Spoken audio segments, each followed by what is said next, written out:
Toda a parte do inferno, eu não curto tanto. Eu também não. Vou pontuar coisas que eu acho legais. A que eu achei mais legal é o encontro dele com aquela alma lá do início Nada. dos tempos, da nada e tal. Uhum. Acho legal, tem uma coisa também bem greco-romana nisso, de que, do Tártaro, assim, no sentido de que essas sociedades, e ele representando uma coisa mais filosófica, ele acredita nessa rigidez moral e ética. Então ele julga que ela merece estar no inferno, entendeu? Uhum. Então assim, e o inferno enquanto algo útil. Uhum.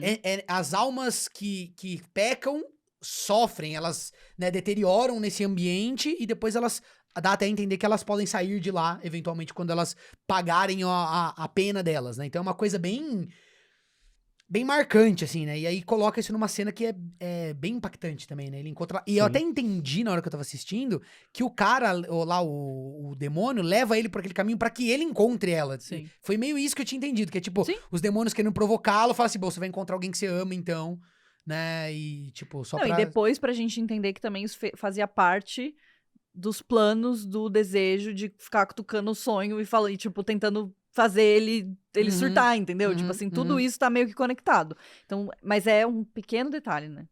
E aí, assim, o que eu não gostei? Primeiro, as representações dos satanases ali, né? Do diabo, que tem a nórdica, né? Que tá junto ali, não é isso? Tem o demônio sim, mesmo. mas eu não lembro de ser nórdica. Eu não lembro. Era uma, sinceramente. eu tinha a impressão de que era tipo só uma outra entidade de uma outra cultura. Que não. Porque outra coisa que também eu acho que deve ter algum motivo mais lógico, mas por que não todas elas são o diabo? Deve ter alguma diferença dessa entidade que ela não tá representada pelo. Não, é que aquela serve o Lúcifer. Então, Isso, então. Claramente, ela não é o Mas eu diabo. tinha entendido que ela é de alguma cultura específica, tá ligado? Que é o então, que falou lá na hora, entendeu? Esse episódio, ele tem algumas mudanças significativas dos quadrinhos. Eu acho que ele é o que mais se difere até.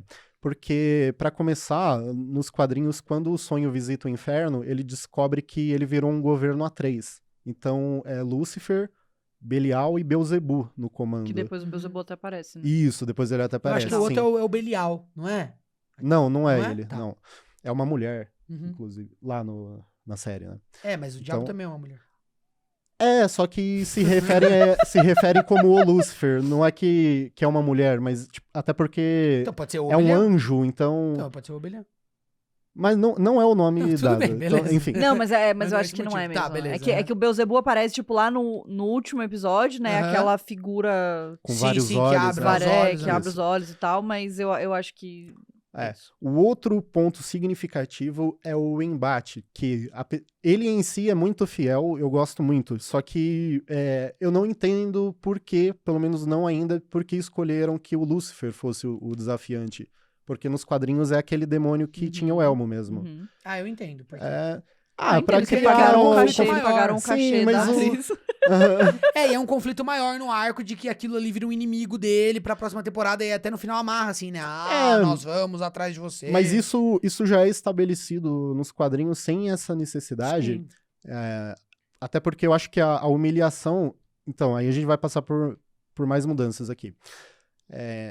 Não sei, eu lendo, eu assistindo, eu tenho a impressão, assim, pra mim, de que funcionou melhor com o outro demônio. Eu acho que ele ser mais passível do erro, do sonho ser muito mais sagaz, não sei, eu gosto mais, Sim, particularmente. também meio que não faz sentido ele poder invocar ela pra ser a representante dele, tipo, hierarquicamente... sei lá, fica é uma coisa regra meio... que não... Que assim, a gente todo não... mundo vai escolher ela, gente. Como assim? Você vai escolher sempre Não, mais eu fiquei poderoso? pensando, por que o sonho não escolheu ela, então? Porque ele escolheu primeiro. Porque ele acreditava mais Porque- nele do que nela. Isso, sim. Sim, mas Mas tipo... ele fala que ela é muito mais poderosa do que ele, né? Então, ele essa fala. parte toda, ela fica meio capenga pra mim de... Sim. Vende como se o sonho fosse um cara muito perspicaz, mas essa Mas acho que não perspicácia entrega. dele não transparece transmite. pra mim da forma como ele age ali. Também acho. E é a cena da luta, que o conceito é muito da hora, Sim. bem interessante. Eu não gosto disso. Eu acho que deve funcionar tão melhor escrito. Quando você concretiza, fica uma coisa assim. Tá bom, é só você falar esperança. Eu sou o lobo que morde o cavalo. Eu sou a esperança. Então, mas aí não existe uma lógica. Primeiro que precisa existir uma lógica Então, entre uma coisa Eu tinha pensado nisso, mas você vê que não, porque o que acontece é o seguinte, você não tem que falar algo que destrói. Você tem que falar algo que sobrevive ao anterior. Por quê? Quando ele fala, eu sou um vírus mortal, não sei o que, quando ele fala, eu sou a Terra com toda a vida, então você não tá falando algo que destrói o vírus. Você tá falando algo maior do que a ameaça anterior, pra que essa ameaça anterior fique Tão pequena é em comparação. Então isso Uhum. quebra, eu entendo o que você tá querendo dizer, só que daí não poderia ter tido esse momento onde fala de uma coisa, um vírus, e aí em comparação com a vida vasta. Não valeria. Você teria que ser algo que destrói o vírus. Ah, não, então eu sou a falha celular, sou a falha genética. Mas ao mesmo tempo também, assim, putz, tem que estar com a cartada final, assim, já de imediato. É alguma coisa que às vezes você nem pensa. Não, mas é uma e luta muito que menos sempre um acontece. demônio. Quem pensou em porque esperança já masterizou o jogo pra sempre. Talvez ninguém tenha pensado, porque aquilo é um jogo do inferno. E eu Isso. tenho pra mim que os demônios, eles são avessos à ideia do. De coisas Aham. boas, De né? coisas Eu acho boas. que Mas isso até transmite nas coisas que o sonho fala, tipo, contra Lúcifer, né? Lúcifer acaba sempre indo pra um lado de destruição total e aniquilação, Uhum. e o sonho, Ele vai pro lado da violência e ele sempre pra coisas... ele se apega pra coisas menos palpáveis, porém com muita força. Mas aí que tá o meu negócio. Eu concordo com vocês totalmente. Por exemplo, essa explicação, os demônios, eles nem conseguem pensar nisso. É disso que sofre essa adaptação pra mim. Porque quando você põe eles como personagens, conversando, tendo conversas normais, você perde essa instância, que talvez tenha no quadrinho, de que você... O demônio, ele é algo que a gente nem acessa o método de pensamento dele. Uhum. Ele é uma entidade que não é um ser humano. Ele pensa por uma ótica específica. Então aí quando você coloca eles conversando muito e eles falando, ah, não, então vem cá. Aí na hora que tem a luta, você fala, calma aí, ele é burro então, né? É só questão dele ser idiota. E perde essa coisa de que não é que ele é idiota. Ele nem consegue abstrair a ponto de pensar, né, essas falas, tal. Então pra mim, essa é uma parte que... Mas eu acho que enfraquece, pra mim, principalmente por conta da luta Seu Sonho e Lúcifer. Aí ainda mais. Eu acho que essa é a por parte isso que que- mais então, enfraquece pra mim, porque no final das contas, ele tava lá falando sobre como ele tá enfraquecido, como ele tá meio fudido porque ele não tem os bagulho dele, como o Lúcifer aproveitou esses 100 anos que ele ficou preso pra, tipo, ficar maior, ficar mais foda, mais poderoso, e aí chega, e aí, tipo, ele ganha por uma tecnicalidade ali, meio, tipo, de uma coisa que ele falou, mas não me invoca um sentimento que eu falo, tipo, caralho, foi da Que hora foda, isso, hein? Apesar de ser foda. As Apesar cenas de são ser muito foda. legais. Sim, tipo assim, a dinâmica dos dois é muito boa, né? Tipo, deles rebatendo e daí acontecendo as coisas um com o outro. Eles, né? Tipo, isso é muito bom. Mas aí quando acaba, você só fica tipo, beleza. Eu realmente acho que esse ponto funciona melhor nos quadrinhos, então se um dia vocês acabarem lendo, eu quero saber depois o que vocês acham. Ah, com certeza eu vou achar também. E outra questão é justamente o que eu tava falando. Nos quadrinhos, o desejo de vingança do Lúcifer você consegue comprar pelo simples fato de que o sonho humilha ele publicamente. Ele levanta aquela pergunta para todo o inferno. Porque o Lúcifer fala, você acha que a gente vai deixar você sair aqui fácil? Né? Que poder os sonhos têm no inferno? Então ele manda aquela frase que eu acho linda no significado, né? Que poder teria o inferno se os que aqui estão aprisionados não pudessem sonhar com o paraíso. É algo, assim, muito filosófico para se pensar. E aquilo cala todo o inferno.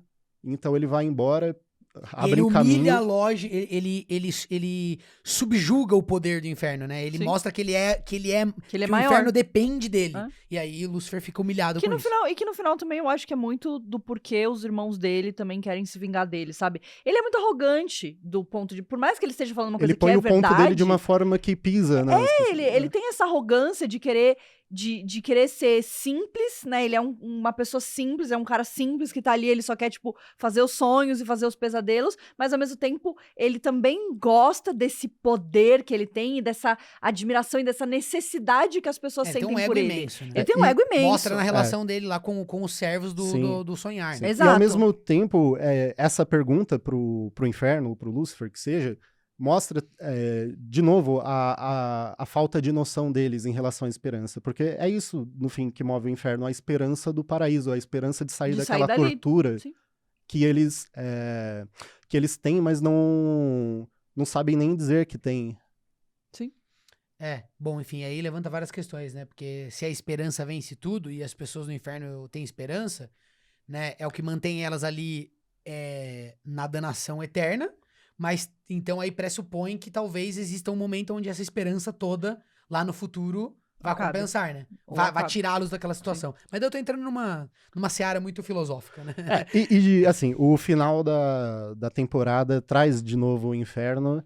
Então, vocês já podem esperar coisas bem inferno por aí. loucas aí pra Que acontecer. pena, porque aí a minha última crítica a esse episódio é que eu acho que é onde, em questão de produção, fica mais tosquinho. Tem momentos ótimos, tipo quando mostra aquele castelo à distância. Aham. É lindo, então tem uma textura, assim, uma coisa quase de aquarela, muito louca. E aí, assim, o inferno em si, aí eu acho que isso já esbarra um pouco na concepção do quadrinho, que é aquele inferno muito óbvio. Até tem a coisa do inferno ser frio, que é legal, mas aí na hora que vai andando mais, aí aparece lá o Lúcifer, tem aquela asa, tem uma puta cara de diabo padrão, entendeu? E aí, quando aparece o demônio, que parece um goblin lá, sei lá, alguma coisa assim, né, com aquele topetinho, você fala, nossa, isso aqui é a representação do Warcraft, dos seres do mal. Você tá entendendo? Tipo, é uma coisa totalmente qualquer coisa. Na minha humilde opinião, os demônios, eles não têm uma coisa inovadora e gráfica como tem outras coisas na série, sabe? Eles não são nenhuma instância mais humanizada que você fala, pô, que legal. Na verdade, os demônios, eles, né, têm essa coisa bem humana. Não, mas ao mesmo tempo eles também não são seres muito interessantes do ponto de vista visual. Aqui já é muito mais legal. O inferno é isso aqui, Muito mais tá? legal. Não existe uma uniformidade E não tem fogo entre e os lava. demônios. Sim. Então, mas assim, ao mesmo tempo, tantos quadrinhos... O demônio também eu acho muito mais legal, Sim. né? Uma coisa totalmente... Não sei se dá pra... Aqui é um demônio bem menos óbvio do que o demônio que foi apresentado lá. Então, assim, tudo nessa concepção do inferno, pra mim, é um pouco mais... Tá bom, aqui é o lugar onde é mais qualquer nota, entendeu? Eu acho que enfraquece. Foi o que eu pensei, assim. Mas só que ao mesmo tempo, eu concordo sim, só que o episódio focado no inferno trata de mostrar diversas áreas. Então, eu acho que ali, né, como se trata da figura, o Lúcifer, então ela é um pouco mais próxima da concepção cristã. Sim. Mas não é que o inferno seja aquilo como um todo, porque a gente mas se a gente quer mostrar conceitos interessantes, como a série sempre faz e o quadrinho aparentemente fez também, seria mais legal se mostrasse o inferno totalmente outra coisa, com outras cores, que é o que faz aí. Outra paleta de cor, o diabo ele é outra história e tal. Aí você fala, não, isso é uma interpretação cristã do que é o inferno. Sim. Né? Seria mais, pra mim, mais interessante do que criar um seria inferninho... Sabe, no começo lá chega lá o demônio. Até aquela parede feita de gente é interessante, né? Ela não é feita de gente, as pessoas estão lá na função de parede. Não, e a hora que o Matthew vai subir, e aí tem as pessoas na floresta, tipo, nas As árvores. árvores, Opa, não vou não. Muito legal, essas partes são legais. Então. Mas outras, quando eles estão andando lá com aquele cara que é claramente um satanás, eu sou o demônio, tipo, fica meio... eu acho que também esbarra no nível da produção, o que dava pra eles fazerem. Eu acho que... Pô, se que a era gente... a parte mais complexa também, né? E essas séries da Netflix, é aquilo que eu falei, não é só Netflix, né? Mas os caras estão esbarrando muito nesse problema, na urgência de entregar as coisas. A gente viu até um pouco disso no Stranger Things, em renderização de algumas coisas. Então, eu acho que esbarra por aí. Além de ser até um pouco covardia com quanto isso aqui pôde ir longe, uma vez que é uma outra mídia, em relação a uma adaptação pra TV. Galera, esse aqui foi um corte do Pipocando Cast, o nosso podcast que tá na íntegra no YouTube. Você pode ouvir esse papo completo e também nas plataformas de streaming. Deixa o joinha porque ajuda muito. Valeu!